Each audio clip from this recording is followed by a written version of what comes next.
बिस्मिल्लाहिर्रहमानिर्रहीम। आज के इस वीडियो के अंदर स्पेशल पैथोलॉजी को रिवाइज करने वाले हैं। स्टार्ट करते हैं हिमाटोलॉजी से।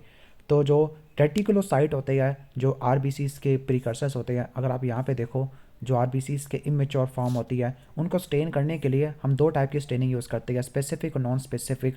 नॉन स्पेसिफिक के अंदर रोमानोव्स्की स्टेन है और स्पेसिफिक के अंदर सुप्रावाइटल स्टेन है। सुप्रावाइटल स्टेन भी दो टाइप की होती है, न्यू मिथाइलिन ब्लू और ब्रिलियंट क्रिसाइल ब्लू होती है। मिथाइलिन ब्लू और ब्लू का रट्टा मार सकते हो आप। ठीक हो गया, सुप्रावाइटल स्टेन और रूमिनोस्की स्टेन आप देख सकते हो। अब common site of haematopoiesis in the foetus, तो फीटस के अंदर जो हिमेटोपोइसिस होती है वो किस जगह पे होती है? ओके, अगर आप यहाँ पे देख सकते हो कि लीवर में होती है most commonly site of haematopoiesis. Okay, फिर आगे चलते हैं। प्रोजेनिटर हिमेटोपोइटिक स्टेम सेल, ये बोन मैरो से ओरिजिनेट करते हैं।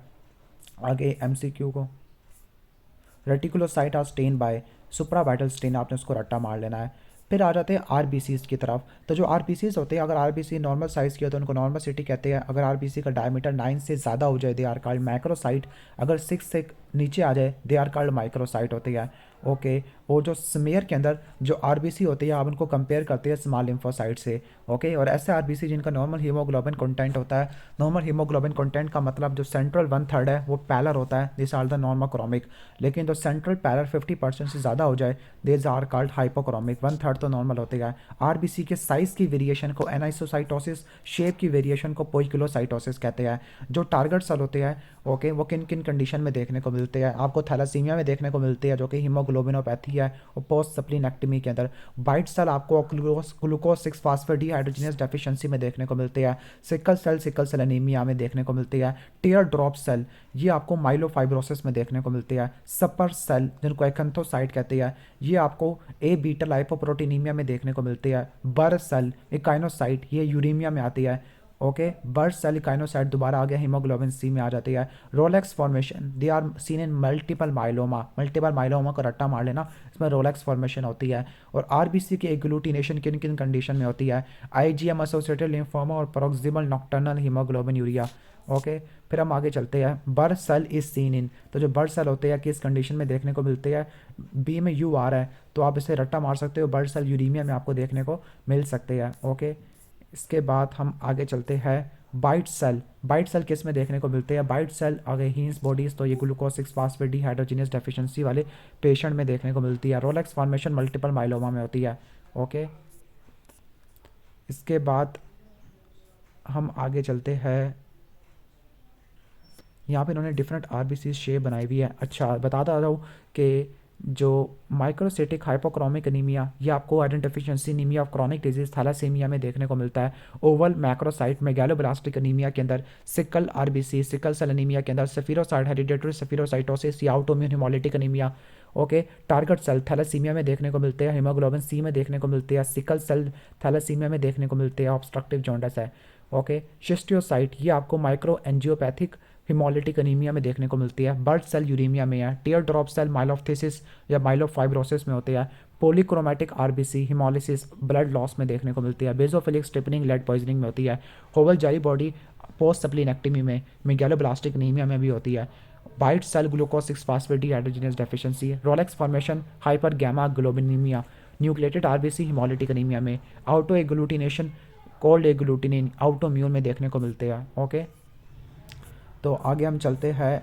डायग्राम्स दी हुई है, इसको छोड़ देते हैं। क्लासिफिकेशन ऑफ अनीमिया, तो अनीमिया की दो टाइप की क्लासिफिकेशन होती है, मॉर्फोलॉजिकल होती है और फिर एक होती है हमारी पैथोफिजियोलॉजिकल होती है। मॉर्फोलॉजिकल के बेस पर माइक्रोसिटिक हाइपोक्रोमिक, नॉर्मोसिटिक नॉर्मोक्रोमिक और मैक्रोसिटिक नॉर्मोक्रोमिक है।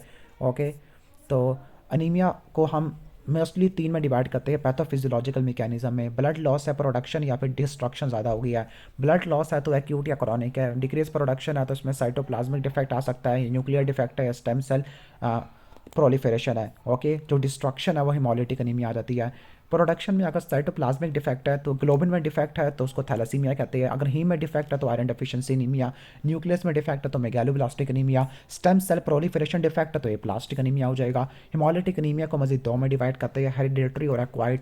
एक्वायर्ड के अंदर अगर मसला एब्नोर्मेलिटी आरबीसी के मेम्ब्रेन के अंदर है तो सफिरोसाइटोसिस, आरबीसी के अंदर है तो एंजाइम में मसला हो सकता है, हीमोग्लोबिन में हो सकता है। क्वालिटेटिव है हीमोग्लोबिनोपैथी या क्वांटिटेटिव है? क्वालिटेटिव में सिकल सेल एनीमिया, ओके, या सिकल सेल वाला, या क्वांटिटेटिव में थैलासीमिया आ जाएगा। ओके, इसके बाद हम आगे आ जाते हैं classification of anaemia according to MCV. तो माइक्रोसिटी का निमोनिक है ए लिस्ट। ए से anaemia of chronic disease, lead poisoning, iron deficiency, sideroblastic और थैलासीमिया। मैक्रोसिटिक में लीवर डिजीज, इसका निमोनिक है L H M C. Okay, liver disease, hypothyroidism, megaloblastic anaemia, cytotoxic drug like methotrexate और phenytoin होती है। Normocytic में sickle cell anaemia, shape को mnemonic को रट्टा मार लेना। हिमोलिटिक एनीमिया में आरबीसी की डिस्ट्रक्शन ज़्यादा हो जाती है। अब डिस्ट्रक्शन आरबीसी के अंदर है, ब्लड वेसल के अंदर है या सर्कुलेशन के अंदर है, तो उसको इंट्रावास्कुलर है। अगर destruction mono nuclear phagocytic system में है तो एक्स्ट्रावास्कुलर होती है। ओके, ठीक हो गया। तो इंट्रावास्कुलर को देख लेते हैं। इंट्रावास्कुलर में आरबीसी की डिस्ट्रक्शन ब्लड वेसल में, सर्कुलेशन में होती है, तो फ्री हीमोग्लोबिन सीरम में ज़्यादा होगा, जिसकी वजह से हीमोग्लोबिनीमिया होगा, हीमोग्लोबिन यूरिन में एक्सक्रीट होगा, हीमोग्लोबिन यूरिया होगा, ज़्यादा कॉम्प्लेक्स बनेंगे हेप्टोग्लोबिन से, जो कि रेटिकुलो एंडोथेलियल सिस्टम क्लियर कर देगा, तो हेप्टोग्लोबिन हीमोपैक्सिन कम हो जाएगी। हीमोग्लोबिन की ऑक्सीडेशन मेथिमोग्लोबिन में होती है, तो मेथिमोग्लोबिन यूरिया मेथिमोग्लोबिनीमिया हो सकता है। अनकॉन्जुगेटेड बिलिरुबिन ज़्यादा होगा तो जॉन्डस और बिलिरुबिन या पिगमेंटेड गाल स्टोन ज़्यादा हो जाएगी। एक्स्ट्रा वास्कुलर हिमोलिसिस में आरबीसी की डिस्ट्रक्शन रेटिकुलो एंडोथेलियल सिस्टम में होती है।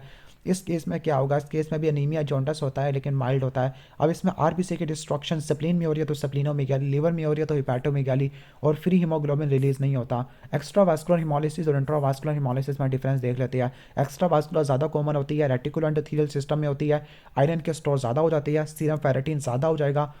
लेकिन haemoglobin, methaemoglobin, haemoglobinuria, haemosiderinuria intravascular में होता है। अनकॉन्जुगेटेड ये किस में होगा, अनकॉन्जुगेटेड भी अनकॉन्जुगेटेड एक्स्ट्रावास्कुलर में होता है। अब इसकी एग्जांपल देख लो। एक्स्ट्रावास्कुलर का निमोनिक है सी एस एस। सी से क्या होगा, सी से हीमोग्लोबिन सी कह सकते हो, एस से सिकल सेल एनीमिया और हेरिडिटरी सफीरोसाइटोसिस, इसके अलावा थैलासीमिया भी आ सकता है।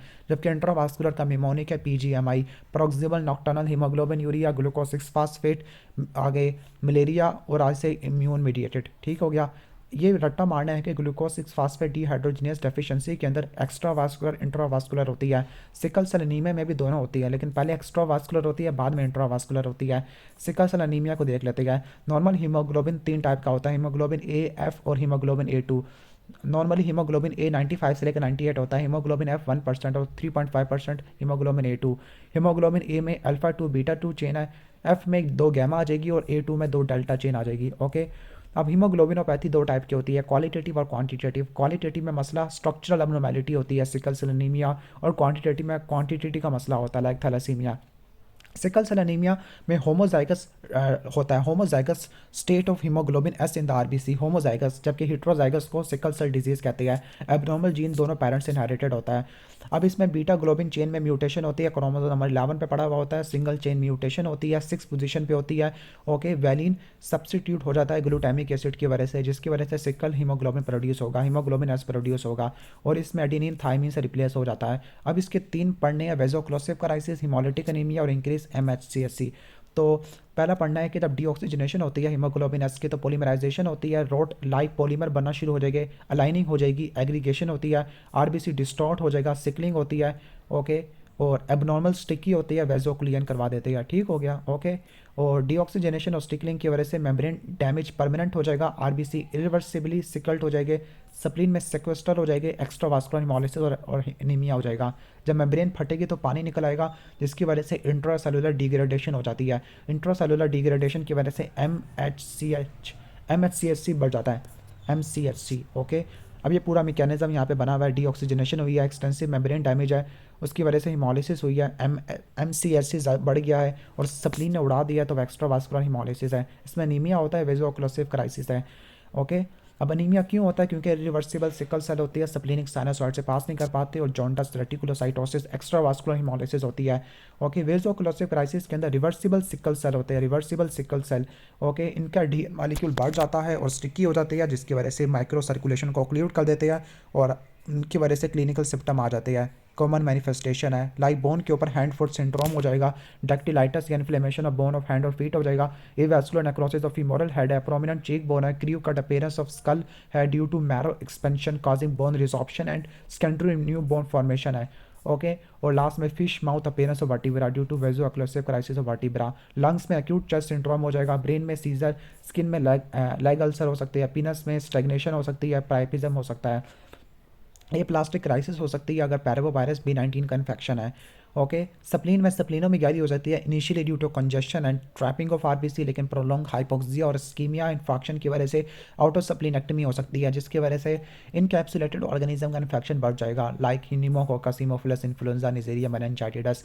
अब इसकी स्क्रीनिंग के लिए सिकलिंग टेस्ट परफॉर्म करते हैं। ओके, तो सैंपल ले गए, वीनस सैंपल ले लेते हैं, sodium metabisulphide reducing agent add करते हैं, माइक्रोस्कोप में देखेंगे। अगर आपको सिकल्ड आरबीसी देखने को मिलेगा, डैट मीन पॉजिटिव एचबीएस है। पेरिफेरल स्मेयर में आपको सिकल सेल टारगेट सेल देखने को मिलेगा, स्प्लीनिक एट्रोफी के फीचर देखने को मिलेंगे, लाइक होवल जेली बॉडी। ओके, ठीक हो गया। इसके अलावा ईएसआर बढ़ जाता है सारे नीमिया के अंदर सिवाय सिकल सेल अनीमिया। ईएसआर क्यों डिक्रीज होता है? Because there is no rouleaux formation है। हीमोग्लोबिन इलेक्ट्रोफोरेसिस करेंगे तो जो एच है वो एनोड की तरफ मूव करेगा स्लोली। तो इंटरप्रिटेशन क्या है, एक बैंड मिले तो सिकल सेल एनीमिया, दो बैंड मिले तो सिकल सेल ट्रेट आ जाएगा। ओके, अब थैलासीमिया में क्वांटिटेटिव एब्नॉर्मेलिटी होती है, ग्लोबिन चेन की सिंथेसिस की होती है, इसमें रिड्यूस सिंथेसिस होती है। दो टाइप का होता है, अल्फा और बीटा थैलासीमिया।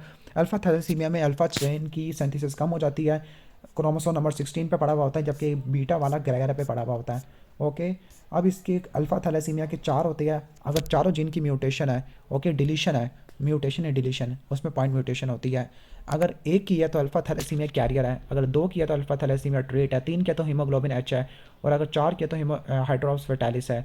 ओके, तो अगर तीन अल्फा चेन की डिलीशन है तो हीमोग्लोबिन एच होता है, इसमें हीमोलिटिक एनीमिया होता है, इसमें हीमोग्लोबिन एच देखने को मिलेगा, जबकि इसमें हीमोग्लोबिन बार्स आता है। अब बीटा थैलेसीमिया को 3 में डिवाइड करते हैं, major, minor, intermedia. Okay, minor के अंदर क्या होता है, माइनर के अंदर एक नॉर्मल होती है और एक लीथल होती है, उसमें दोनों लीथल हो जाती है और इसमें मल्टीपल मैकेनिज्म होते हैं।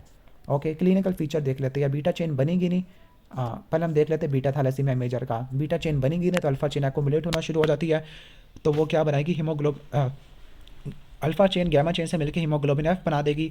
इसके अलावा नॉर्मल ब्लास्ट की डिस्ट्रक्शन होना शुरू हो जाती है, जिसकी वजह से इनफेक्टिव एरिथ्रोपोइसिस होगी, एनीमिया होगा, रिपीटेड ब्लड ट्रांसफ्यूजन लेंगे तो आयरन की अब्जॉर्प्शन बढ़ जाती है, आयरन ओवरलोड होगा, डेथ हो सकती है। हाइपोक्सिया होता है, इरिथ्रोपोइटिन की प्रोडक्शन ज़्यादा होती है, इरिथ्रोइड हाइपरप्लेजिया होता है, आयरन की अब्जॉर्प्शन बढ़ जाती है, मेडुलरी एक्सपेंशन होती है। तो एनीमिया 4 से लेकर 6 महीनों में एग्जिबिट होना शुरू हो जाता है। मार्क्ड स्प्लीनोमेगाली होती है, हेपेटोमेगाली होती है। ओके, थैलासीमिक फेसिस और मैलाक्यूलियन ऑफ जार देखने को मिलता है, आयरन ओवरलोड भी आपको देखने को मिल सकता होता है। लैब डायग्नोसिस के अंदर पेरिफेरल स्मेरा तो microcytic hypochromic RBC, anisocytosis, poikilocytosis, basophilic stippling, target cell, tear drop cell, nucleated RBC. Okay, ये चीज़ें देखने को मिलती है। बोन मैरो एग्जामिनेशन में hyper cellular erythroid hyperplasia, okay, reversal of normal ME over E ratio और pink inclusion bodies देखने को मिल सकती है नॉर्मल ब्लास्ट के अंदर। ओके, और तीसरा ऑस्मोटिक फ्रेजिलिटी टेस्ट है, तो इसमें सेलाइन हिमोलिसिस देखते हैं। और लास्ट में नेस्टरॉफ टेस्ट है। नेस्टरॉफ क्या होता है, naked eye single tube red cell osmotic fragility test, NESTROFT test. Okay, इसके बाद हीमोग्लोबिन इलेक्ट्रोफोरेसिस है, तो इसमें आपको हीमोग्लोबिन F देखने को मिलेगा, हीमोग्लोबिन A2 देखने को मिलेगा, हीमोग्लोबिन A नहीं होगा। स्कल एक्सरे में आपको क्लू कट अपेयरेंस और हेयर ऑन एंड अपेयरेंस देखने को मिलती है। ओके, अब अल्फा थैलासीमिया की वजह से क्या होगा, अल्फा थैलासीमिया की वजह से नॉर्मल में तो कुछ नहीं होगा, साइलेंट में एसिम्प्टोमेटिक है। अल्फा थैलासीमिया ट्रेट सिज या ट्रांस है, सिज एशियन में होता है, एशियन ESR है, और ट्रांस अफ्रीकन में होता है, ET से रट्टा मार सकते हो अफ्रीकन अमेरिकन के अंदर। ओके, अब उसमें क्या होता है, उसमें आपको बीटा चेन का देखने को मिलता है। Okay, tetramer of beta chain के टेट्रामर बन जाते हैं, जिसकी वजह से हीमोग्लोबिन H होगा, और इसमें हीमोग्लोबिन बार्स हो जाता है, गैमा चेन के टेट्रामर होते हैं। ओके।